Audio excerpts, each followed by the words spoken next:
je sens que je vais faire une vidéo qui va pas convenir à tout le monde.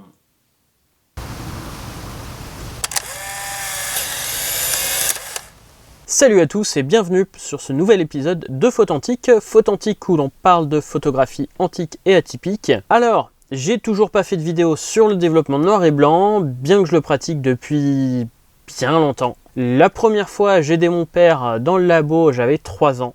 J'en ai maintenant 38. La couleur, par contre, eh bien, j'ai toujours été intrigué par le procédé, mais j'emmenais ma pellicule dans les labos et j'ai jamais osé, en fait, jusqu'à maintenant, tenter ce procédé-là. Et donc, 2 ans après avoir acheté le kit, eh bien, ça y est, je tente de développer mes premières pellicules. Alors, pourquoi me lancer un défi de ce genre-là, alors qu'il suffit que j'aille dans n'importe quel labo pour avoir un développement correct pour 10 €? Bah déjà parce que 10 € c'est pas rien, et aussi parce que j'ai pas mal de pellicules bien périmées, dont des Kodak disques, dont je veux vous faire une vidéo depuis maintenant presque 10 ans, et en fait aucun labo ne veut toucher à ça, donc j'ai fait ma première en noir et blanc, mais maintenant vu que tous les disques ont été faits pour être faits en développement C41, eh bien je me lance le défi, mais aussi parce que dans mes autres péloches bien périmées, ça fait quand même plusieurs fois que je les emmène au labo sur des péloches périmées dans les années 80. Et le procédé à la température où est le labo où ils font du développement rapide, eh ben, fait que la gélatine, elle est partie dans l'évier et on se retrouve avec plus rien du tout. Pour résumer, qu'est-ce que c'est que le C41? Le C41, c'est un procédé introduit par Kodak en 1972 dans le but de standardiser la couleur et d'industrialiser tout ça. On mélange donc tous les films dans la machine, quel que soit le type de film, la sensibilité, donc couleur, il y a eu aussi quelques noirs et blancs chromogènes. Tant que ce sont des films faits pour ce procédé, donc dit le C41, on mélange tout dans la machine, on met le même temps, la même température, et hop, après une dizaine de minutes, même moins pour des procédés rapides, eh bien c'est développé, c'est propre. On peut mettre 50 films à la fois, si la machine est assez grosse pour ça, et on a un résultat à la fin. Sauf que voilà, c'est un procédé qui est fait pour être industrialisé. Donc le procédé de base c'est 37,8 degrés et en mode rapide 41 ou 45 degrés. Donc pour ces amateurs dans la salle de bain, eh bien il n'y a pas grand chose pour avoir cette température là et de garder cette température là de façon homogène. Donc il y a des outils pour, mais c'est pas forcément ce que tout le monde trouve. Le kit de base pour la photo, c'est de l'outillage qui commence à être cher. Pour développer 3-4 films par an, ça vaut vraiment pas le coup. Et donc avoir une température bien précise à 37,8 degrés de façon constante, c'est franchement pas facile juste avec le matériel de base. Ça demande quand même de l'outillage un peu plus compliqué que du développement noir et blanc où on est à peu près à 20 degrés, plus ou moins de 3 degrés. Ça passe. La couleur, ça passe pas. Donc, des petits malins ont expérimenté avec moi et je dois reconnaître que je me suis baladé sur pas mal de forums avant de vous faire cette vidéo-là. Et donc, il est possible de développer à basse température, surtout en fait qu'un film bien périmé à 38 degrés, comme je vous ai dit, eh bien, il y a des chances que la gélatine, donc ce qui contient notre image, eh bien, elle parte dans les égouts. Et après, on se retrouve avec un film qui n'a plus que son support. D'ailleurs, c'est Click Argentique qui m'a fait connaître ce procédé-là en premier, donc eh bien, big up à elle, puisque eh bien, sans elle, j'aurais peut-être pas tenté, même si mon premier résultat, comme vous allez le voir, n'était pas au rendez-vous. Certains kits pour amateurs, pour débutants, avec des temps pour 30 degrés, voire 25 degrés. Mais jamais du temps pour 20 degrés, mais certains ont quand même tenté, que ce soit en retournement ou en stand dev, et en fait c'est ce que je vais tenter ici. J'ai choisi le kit Axel Color, qui est un kit qui est fabriqué en Italie à Milan, donc on arrive avec les 6 flacons, et ensuite eh bien, il faut faire les mélanges pour faire 3 bains différents.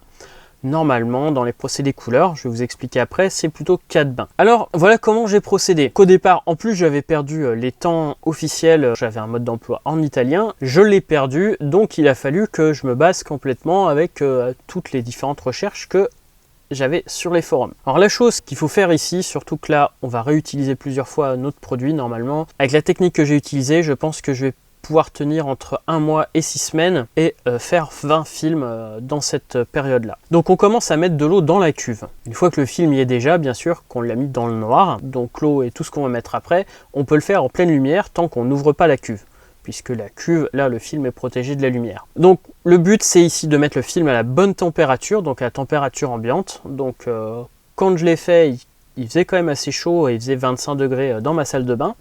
Et ça permet aussi de retirer la couche de protection anti-halo. Et très souvent, ça part avec le contact à l'eau et ça évitera de contaminer, donc rajouter des colorants sur le reste des produits qui vont ensuite, comme je vous disais, servir plusieurs fois. Donc on laisse ça à peu près 5 minutes, on vide et cette fois-ci, on passe à la partie révélateur. Donc révélateur, c'est là où normalement, il faut être à 37,8 degrés. Selon les kits, certains disent à 0,1 degré près, d'autres 0,3 degrés pour la marge. Donc ici, j'étais à 25 degrés. Et là, au lieu de remuer tout le temps, donc le but normalement, c'est de remuer tout le temps de façon lente. J'ai remué pendant 2 minutes et ensuite j'ai attendu 40 minutes. Alors que normalement, eh bien, c'est 3 minutes 30 où on remue constamment, donc comme je vous ai dit, à 37,8 degrés. C'est dans cette étape que l'image va se révéler sur la pellicule. Mais attention, elle est toujours sensible à la lumière, donc là on n'ouvre surtout pas. Ensuite, eh bien, on rince, parce que, et là c'est encore pire que le noir et blanc, les produits peuvent se contaminer l'un avec l'autre et peuvent s'annuler. Donc là on rince bien pendant 3 à 5 minutes, donc pareil en remuant bien de façon à être sûr, et en vidant l'eau plusieurs fois, de façon à être sûr de vider tout le révélateur. La deuxième étape, c'est le Blix. Blix, c'est un diminutif qui signifie donc bleach et fix. Bleach comme blanchiment en français, fix comme fixateur. Le bleach, eh bien, il va détruire les grains d'argent pour ne laisser apparaître que les colorants couleurs. C'est ce produit-là qui fait que si vous développez en C41 un film noir et blanc, eh bien, le film noir et blanc va être détruit. Donc ce produit-là, normalement, on ne l'utilise surtout pas du noir et blanc. Par contre, pour la couleur, eh bien, ici, on va le mettre là. Donc il y a des procédés où justement, on ne l'utilise pas pour la couleur, pour faire certains effets spéciaux. Mais ici, donc, on va détruire donc tous les grains d'argent pour ne laisser apparaître que les colorants de couleur, donc que notre image couleur. Et le fixateur, lui, eh bien, il va retirer tout ce qui reste en argent, tous ceux qui n'ont pas été révélés. Donc ici, il va tout détruire puisque ça a été fait avec le Blix. Et surtout, il va faire en sorte que le film ne soit plus sensible à la lumière. Le bleach et ici donc le Blix, c'est un produit qui est super dangereux pour l'environnement, pour l'opérateur, donc pour moi. Et donc c'est pour ça que vous me voyez ici avec le masque et les gants, puisque franchement en plus ça pue, vous n'avez vraiment pas envie de le faire comme ça avec les mains. Et donc ça tâche n'importe quoi, n'importe quel vêtement, et c'est hyper dangereux. Donc attention avec ce produit là. On nettoie ensuite de nouveau pendant 3 à 5 minutes, et la dernière étape c'est le stabilisant. Alors en fait en film c'est plein de gélatine. Je l'ai déjà dit sur d'autres vidéos, de la gélatine qui peut être d'ailleurs d'origine animale, c'est très souvent le cas. Et en fait, les champignons et les bactéries, elles adorent ça. Donc notre film, eh bien, il ne va pas durer longtemps. En noir et blanc, le grain d'argent fait office d'antibiotique. Les champignons, les bactéries, elles évitent de s'y mettre. Ça arrive quand même, hein, mais c'est rare.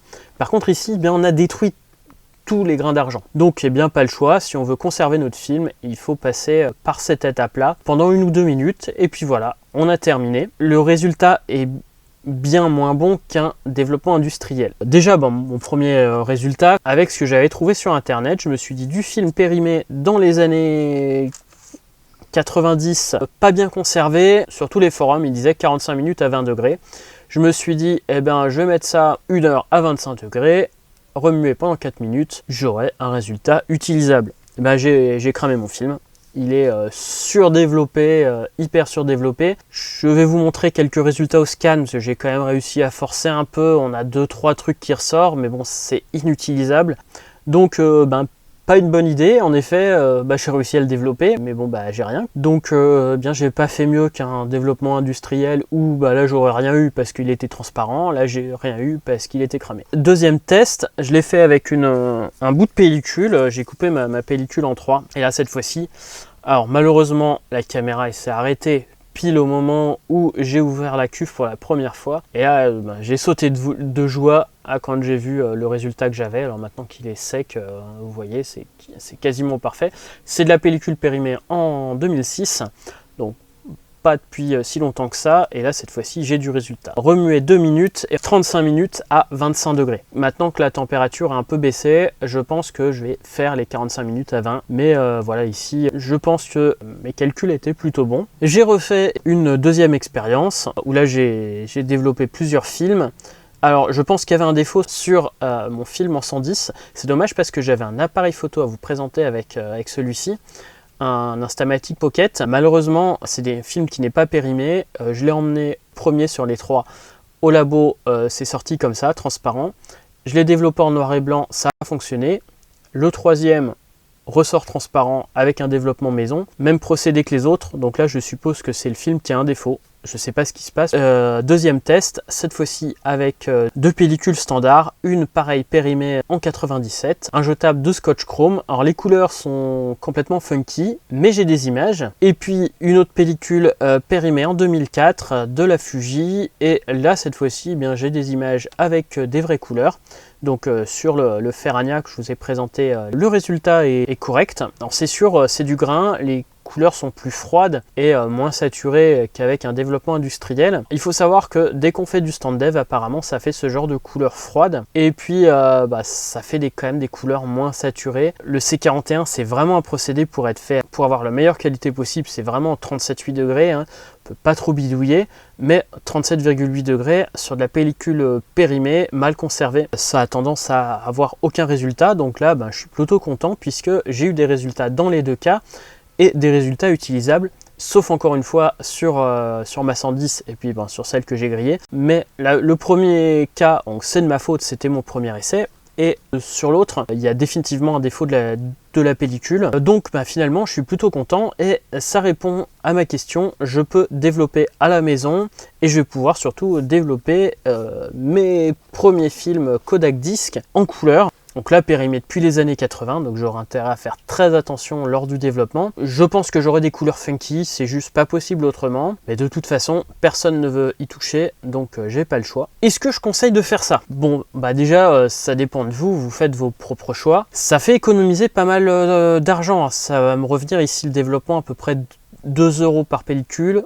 au lieu de 10, plus le fait que je peux le faire dans la salle de bain, donc sans les transports. Mais en fait, si vous voulez déjà les bonnes couleurs, avec du film frais, franchement, si vous achetez 20 € de la Portra 400, 800 au prix où elles sont actuellement, je vais pas m'amuser à le faire à la maison, je vais les emmener au labo, qui eux, avec le film frais, aura sûrement des bien meilleurs résultats que moi. Par contre, pour du film bien périmé, pour des expérimentations ou ce genre de choses, là, ça se discute sérieusement, puisque très souvent, de toute façon, on peut ne pas avoir le choix. L'autre problème, et pas des moindres, c'est que, je vous l'ai dit au moment où je vous ai présenté l'étape du Blix, c'est particulièrement polluant. Donc les deux, que ce soit le bleach ou le fixateur noir et blanc, c'est déjà le truc le plus polluant de ces différentes étapes. Ici, le Blix, c'est particulièrement polluant.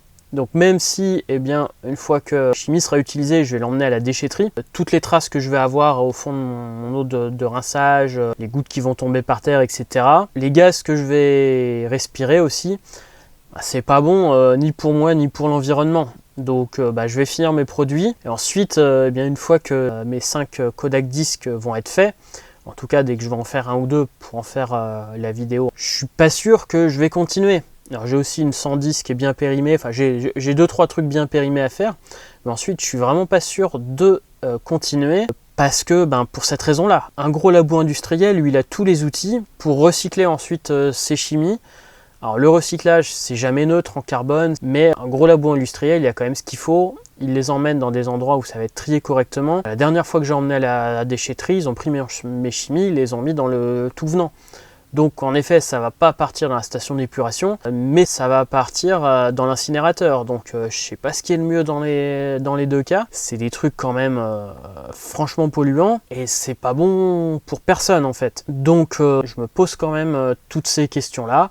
Et ce qui fait que franchement, je suis pas sûr du tout de continuer du C41 après cet épisode-là.